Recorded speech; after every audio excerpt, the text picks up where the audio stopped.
sea with one long strand of monkey vine. To my amazement, the fish followed the vine to the water depths where the old man speared it.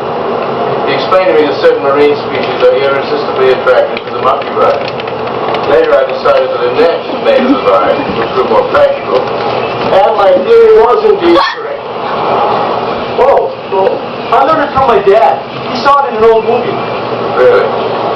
Well, if you'll catch on to the safety line, though, here I'll cast out.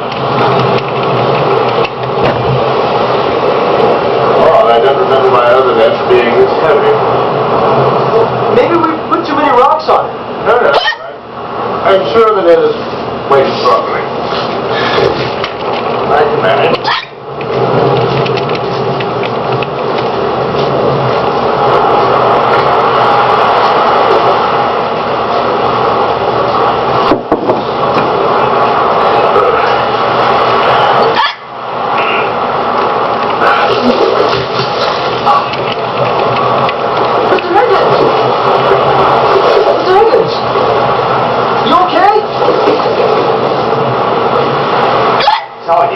Wake up and realize what's happening, and he's going to come back here and kill us. Besides, we don't even have a reason for having a party. No reason? When's the last time Higgins went away for the weekend? What's going on, Rick? I thought